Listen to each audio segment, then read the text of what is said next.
Assalamualaikum warahmatullahi wabarakatuh. Hello guys, welcome my channel Noi Redbuff. Selamat datang di channel Noi Redbuff. Dan kali ini spesial review ala Noi akan membahas berita-berita viral yang tentunya akan kita bahas dari berbagai sudut pandang yang berbeda. Jadi tidak membahas satu sudut pandang saja, ada beberapa sudut pandang yang akan aku bahas. Dengan aku share sama teman-teman, tidak bermaksud apa-apa, tapi aku hanya ingin berbagi pemikiran ya, mudah-mudahan bisa memberikan informasi dan juga bisa meluruskan benang kusut yang kita tahu ya, sekarang konfliknya itu makin memanas, beberapa bentrokan juga sudah terus berlangsung di sana. Tapi yang aku inginkan semoga dengan kita bisa bermusyawarah, mencapai mufakat dan juga berbesar hati harus seperti apa tanpa adanya unsur-unsur kekerasan oleh beberapa oknum dan beberapa masyarakat yang mungkin terpancing emosi atau provokator dari orang-orang yang tidak bertanggung jawab. Oke guys, kita akan bahas tentang secara sederhana sejarah Pulau Rempang yang ada di Batam, Kepulauan Riau. Cekidot. Nah guys, dikutip dari berbagai sumber, konflik lahan di Pulau Rempang sudah terjadi sejak puluhan tahun silam. Jadi sudah lama, bukan hanya sekarang saja. Cuma sekarang inilah yang terpublish dan yang menjadi konflik berkepanjangan sampai bentrok terus-terusan. Kawasan ini sejatinya sudah dihuni masyarakat lokal dan pendatang yang sudah puluhan tahun silam. Jadi mereka sudah menghuni beberapa generasi ke belakang, sudah di situ melahirkan, sudah berkeluarga, ada sekolah di sana, dan mata pencaharian mereka itu mayoritas adalah para nelayan atau mencari ikan. Namun masyarakat di sana sampai saat ini hingga berpuluh-puluh tahun belum memiliki sertifikat atau bukti kepemilikan rumah tempat tinggalnya. Ini sesuai dengan pernyataan dari Menteri Agraria yang bilang masyarakat di sana belum punya sertifikat. Jadi kawasan di sana masih milik Batam, pemerintah Batam. Tapi kita tahu pada tahun 2004 itu ada perjanjian antara pemerintah Kota Batam dengan investor. Dan investor ini ingin masuk nih, ingin mulai berinvestasi karena sudah memegang surat perjanjian yang diizinkan oleh negara untuk badan usaha, untuk pengelolaan usaha di lahan tersebut. Yang lahan ini nih masih dipertahankan oleh masyarakat lokal di sana, mereka tidak mau direlokasi. Jadi itulah secara garis besarnya dan secara sederhananya tentang sejarah gimana sih konflik ini bisa muncul ke permukaan. Kalau ada pertanyaan, kenapa masyarakat lokal Pulau Rempang dan Pulau Galang nih sejak berpuluh-puluh tahun tidak mengurus sertifikat kepemilikan rumah? Ini karena sebagian besar lahan di pulau tersebut awalnya merupakan kawasan hutan di bawah Kementerian Lingkungan Hidup dan Kehutanan KLHK. Jadi itu masih punya negara ya, cuma di bawah kementerian. Dan beberapa peraturan-peraturannya itu yang terakhir ini pemerintah sudah mengizinkan kepada investor untuk menggunakan tanah tersebut sebagai hak guna usaha untuk berinvestasi, pembuat industri, pariwisata dan lain sebagainya di sana. Masyarakat Pulau Rempang dan Pulau Galang tuh sudah ada di sana sebelum terbentuknya BP Batam, diinisiasi oleh B.J. Habibie yang kita sebut sebagai konsep Barelang, Batam, Rempang, Galang. Menurutku sangat tepat ketika ada komunikasi yang persuasif kepada masyarakat di sana. Kita tahu gitu, Presiden Jokowi sudah menanggapi responnya tentang konflik agraria di Pulau Rempang dan Galang dengan demonstrasi yang juga mereka merusak fasilitas umum di sana, beberapa oknum ya. Presiden merespon gitu ya, justru ini akibatnya karena kurangnya komunikasi yang tidak baik. Jadi harusnya ada komunikasi yang baik. Dan Presiden tuh bilang, nanti masyarakat Rempang dan Pulau Galang di sana tuh dapat rumah, dia juga ada tanah gitu kan, dan dapat ganti rugi lah, ibaratnya gitu. Tapi pada fakta di lapangannya tuh justru bingung gitu. Secara detailnya mereka nggak tahu nanti pindah relokasinya rumahnya seperti apa, rumahnya bagaimana, terus mereka nanti bagaimana melanjutkan hidup, mata pencahariannya gimana, yang tadinya mereka melaut, yang tadinya mereka mencari ikan, terus mereka harus direlokasi berapa lama sampai mereka dapat nanti tempat tinggal yang tetap. Kalau misalkan kita berkaca pada peraturan di undang-undang ya, ideologi kita kan Pancasila, ada yang berbunyi keadilan sosial bagi seluruh masyarakat Indonesia. Jadi harus adil gitu. Walaupun kita tahu masyarakat di sana, masyarakat Pulau Rempang dan Galang tuh nggak punya sertifikat, janganlah membuang begitu saja. Dan itu sudah direspon oleh Pak Jokowi gitu, Presiden Republik Indonesia, bahwa mereka tuh bakal dikasih ganti rugi. Cuma fakta di lapangannya tuh nggak ada sedetail itu, mereka jadi bingung pindah kemana dan nanti rumahnya kayak apa. Nah ini nih yang harusnya benang kusutnya harus diluruskan agar tidak ada kekerasan yang menyusul nanti memakan korban jiwa. Jangan sampai ya guys. Mereka nggak ngurus-ngurusin tanah, mereka nggak ngurus-ngurusin tentang kepemilikan surat-surat rumah gitu. Mereka kayak turun-temurun aja, dilahirkan, menikah, dan juga mereka besar di sana gitu ya. Kita tahu gitu ya, bahwa memang itu kan memang kawasannya gitu. Tapi kenapa nggak diurus ya? Mungkin karena mereka sudah lama di sana berpuluh-puluh tahun, dan dari pemerintah pun mungkin nggak ada edukasi yang membuat mereka bisa mengerti gitu bahwa investasi ini manfaatnya seperti apa, nanti mereka bakalan dapet timbal balik feedback seperti apa. Justru dengan beberapa berita-berita. Jadi gini guys, kenapa sih berita itu seakan ada beberapa naskah yang kayaknya kita bacanya sedih atau kita dengarnya sedih. Jadi memang ada, aku kuliah tuh waktu itu ciri-ciri naskah jurnalis tuh emang harus berpihak kepada kelompok dan kepentingan orang banyak. Jadi ketika ada sebuah kejadian, itu otomatis jurnalis TV online dia akan berpihak pada kepentingan masyarakat umum.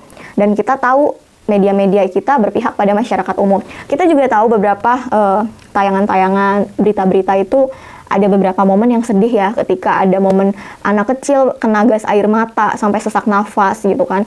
Itu sangat sedih, tapi memang itulah unsur ciri-ciri jurnalis itu mengedepankan kepentingan untuk orang banyak. Informasi terkini, pemerintah akan segera merelokasi 4 kampung di Pulau Rempang, Batam. Oleh karena perumahan relokasi belum mulai dibangun, warga akan diberi uang tunggu dan uang sewa untuk mencari tempat tinggal sementara. Mungkin warga di sana bingung, ini sampai kapan dikasih uang buat nyari tempat tinggal sementara. Mereka bingung kayaknya tuh, mungkin pemerintah tuh sebenarnya serius nggak sih peduli dengan kita. Mungkin mereka berpikir seperti itu gitu. Kita sampai kapan, berapa bulan gitu kan.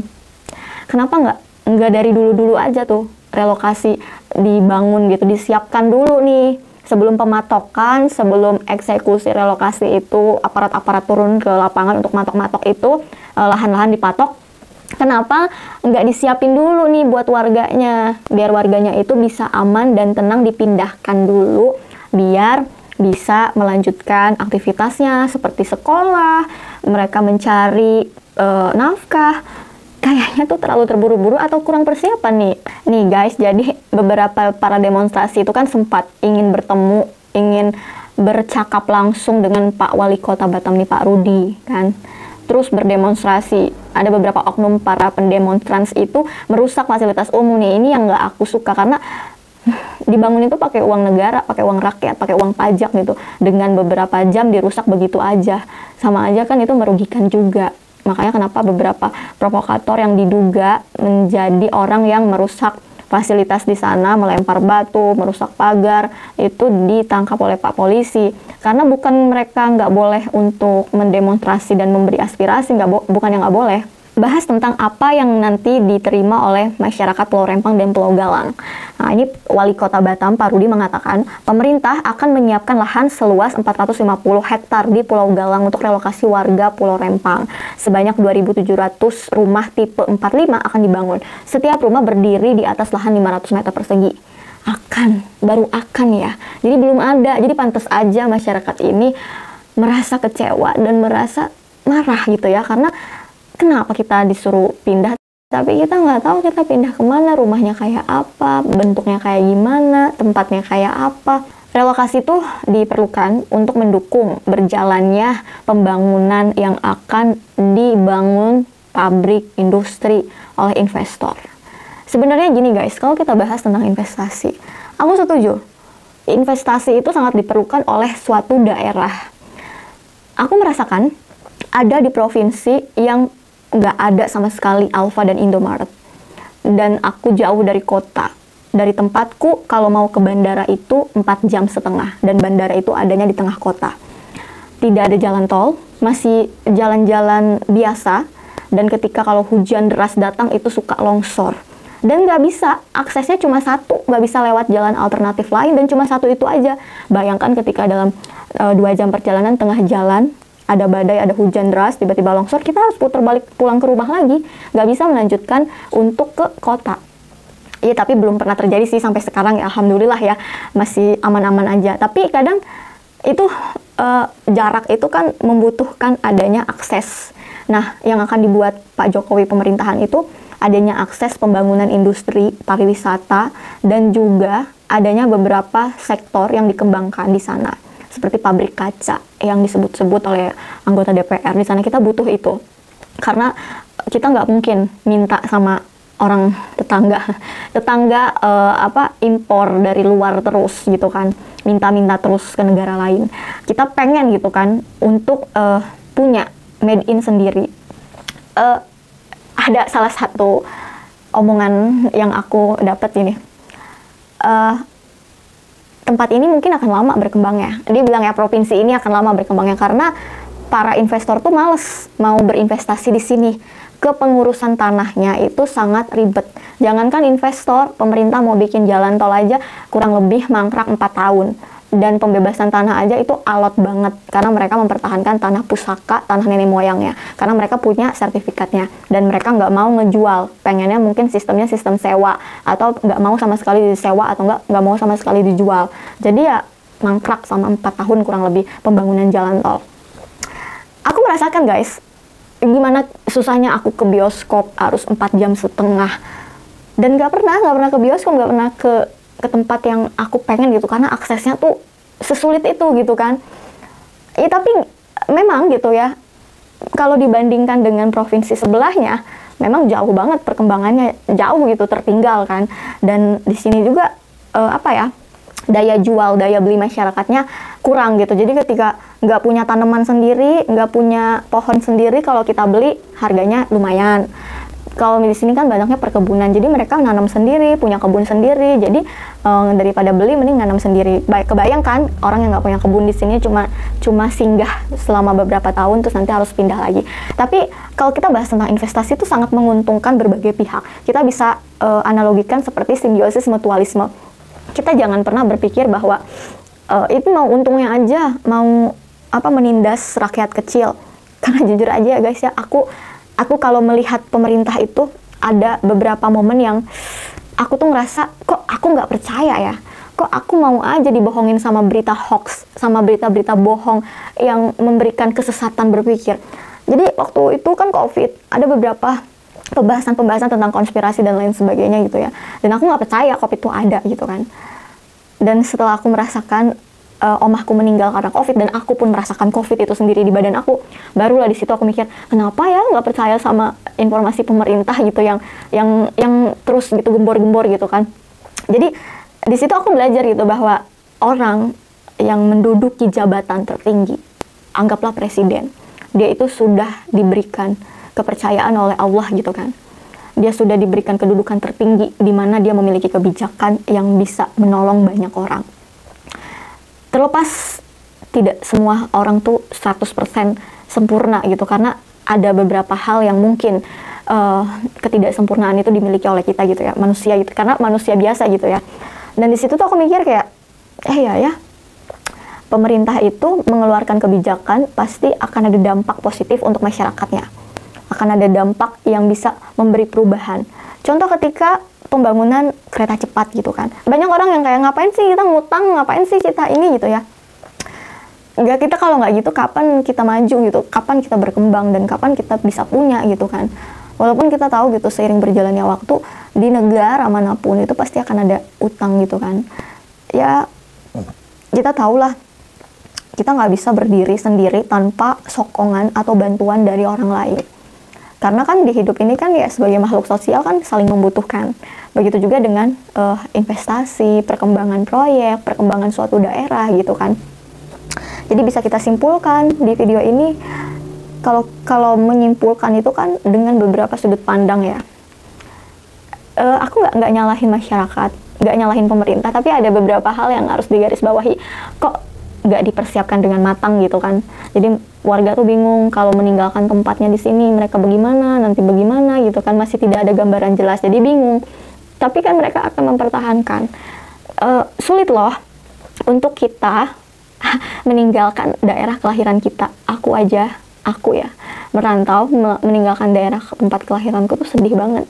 Ada momen-momen masa kecil, masa-masa aku di sana gitu ya. Tapi kan suatu saat bisa balik lagi. Nah, ini apalagi mereka yang tempatnya masa kecilnya di sana, tapi nggak bisa balik lagi, harus dibangun sebuah gedung baru gitu ya. Jadi mereka pastilah akan mempertahankan itu. Tapi ada kalanya nanti kita lihat endingnya, apakah ada solusi terbaru dari pemerintah. Ya, intinya masyarakat Melayu, Pulau Rempang, Pulau Galang di sana, masyarakat adat di sana adalah bagian dari negara Republik Indonesia. Dan yang terakhir nih guys, aku paling sebel banget ya kalau ada tentang kejadian-kejadian apa disangkut pautkan dengan statement calon presiden. Dia menjelaskan gini-gini, digoreng lagi.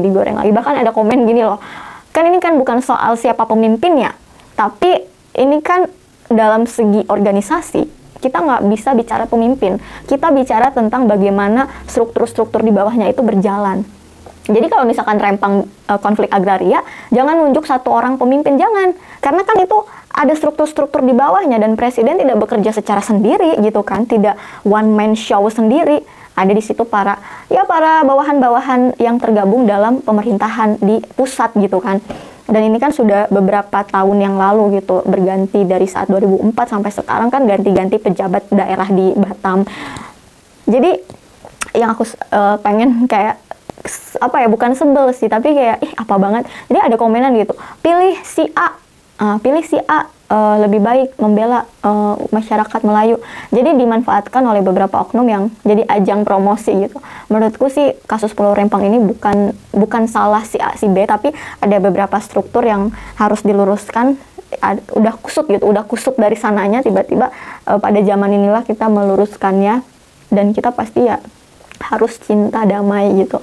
Jangan merusak fasilitas umum, apalagi melukai orang-orang sekitar, karena kekerasan dalam bentuk apapun itu adalah sesuatu hal yang dilarang ya. Semoga segera ada solusi dan di sana aman, tertib, damai.